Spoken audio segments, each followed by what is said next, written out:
Well, let's shift our focus now to the African Climate Summit. And of course, African leaders attending the summit in Addis Ababa this week called for a new global partnership that treats the continent as an engine of climate solutions rather than a recipient of aid.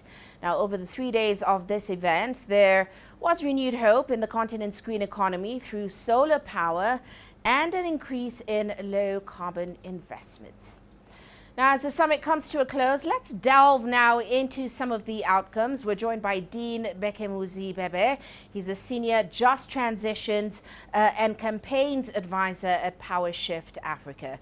Great to have you on the show, Dean. Now, of course, this year's summit, we know, is a precursor to that global UN COP30 summit in November. What is your take on its success influencing Africa's commitments, its pledges, and also outcomes when it comes to the continent's shared vision on climate action going forward? Thank you so much, and thank you again for having me on the show.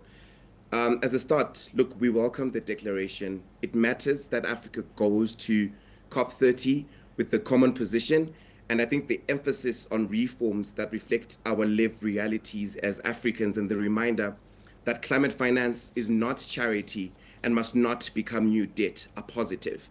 The language of clarity and pride is important, but we cannot ignore that the outcomes are deeply underwhelming. The clearest example is Article 49, which recognizes fossil gas as a so-called transitional energy source, and that is a failure.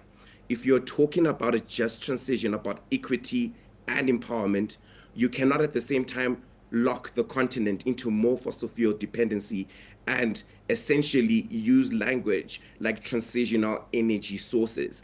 That contradicts the spirit of justice and ambition we need. Now, the other concern is the framing. We hear that Africa was described as a solutions continent. And yes, we have immense renewable energy potential, natural resources, and of course, young talent. But solutions must be real, not rhetorical. If we want to be taken seriously as a solutions hub, we cannot lean on false solutions such as fossil gas or carbon markets. We need to show we are committed to transformative change, not compromises that severe external interests. So essentially, you cannot call it a just transition while opening the door to new fossil fuels. That makes the summit a failure. Interesting. You use the word underwhelming there. And of course, at the summit, we also saw a landmark pledge of $100 billion, of course, made by African financial institutions. They said that's going towards supporting the continent's transition towards green industrialization. First question, have the funds already pledged before been delivered? And do you see this latest pledge translating into any tangible outcomes for the continent? Yeah, thanks for the question. I mean, the simple answer is no. And that's the core of the problem. You know, pledges without delivery don't change lives. We've been here before at Copenhagen, developed and promised 100 billion annually. At Paris, they repeated it. More than a decade later, that figure has never been met. And now we're here with the same number recycled in Addis Ababa, but without clear timelines, without concrete disbursement, without accountability. We must be honest with ourselves. Africa does not need recycled promises. We need predictable, transparent, and equitable finance grounded on dignity and distributive finance that communities can actually use to adapt, to build resilience, to industrialize cleanly. Announcing big numbers is easy, delivering them is what matters. Another important point is that climate finance must not become debt. Too much of what is labeled finance today actually becomes loans, creating new burdens on African economies that are already struggling with debt service. And that is unacceptable. And equally, climate finance must not be framed as charity. It is not generosity from developed countries or even from our own institutions. It is an obligation rooted in equity to the Paris Agreement. So yes, 100 billion sounds good in a press release, but we see those figures of funds delivered needed to be grounded on grant-based, and they need to be accessible.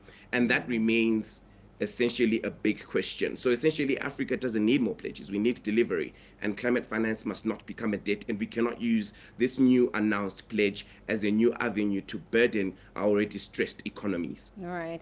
And I wonder, do you have the same take when it comes to the public sector? Because while we know the private sector will certainly put cash into renewable energy, few of them can effectively help Africa adapt to the impacts of this climate crisis. So was there significant progress in terms of addressing this particular issue and also the role or the greater role that policy plays going forward? Yeah, sure. So the reality is that while the private sector is investing in renewable energy, they've already started doing that. Solar, wind.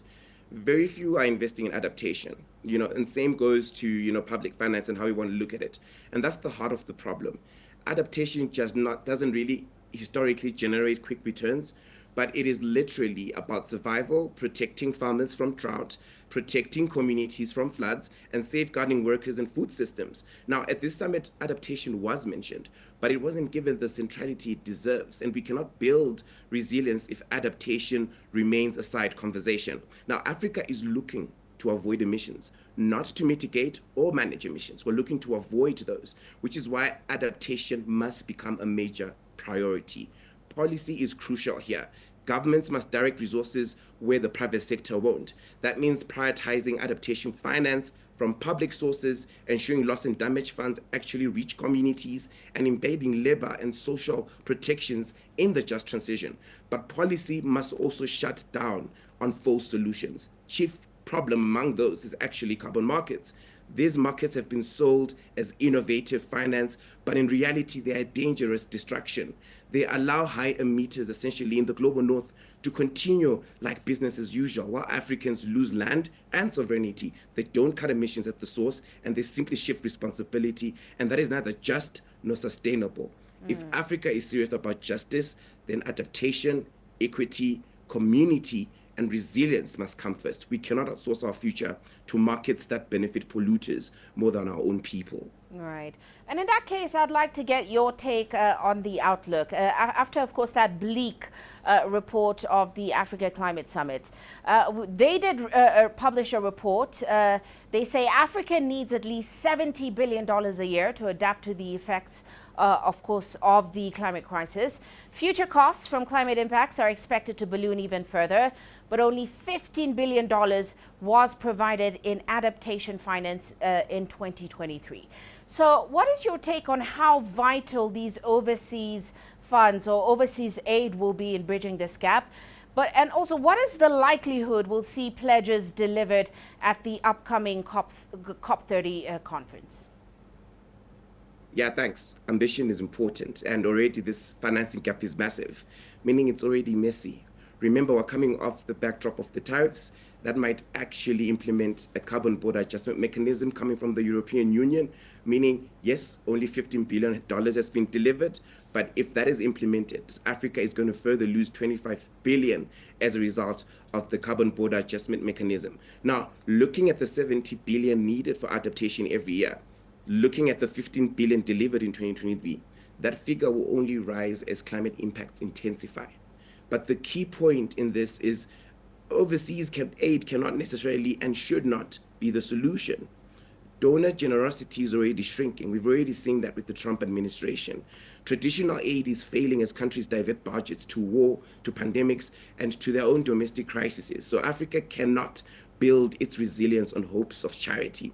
What we need is fair climate finance and scale the needs to become predictable and, above all, grant-based and not debt-based. Now, the responsibility lies with developed countries, but because under the Paris Agreement and the UNFCCC, it is actually an obligation because they have a legal and moral obligation. And this isn't just about kindness. It's about justice and accountability. Now, will COP30 deliver? If history is a guide, we should be cautious. Too often pledges are made with great great promises, and then they are quietly forgotten. We saw that with the new collective quantified goal in Azerbaijan last year. So that is why Africa must go to COP30 united, demanding delivery, not rhetoric. We need to be empowered with the means of implementation. We must make it clear, without real finance, there can be no real transition.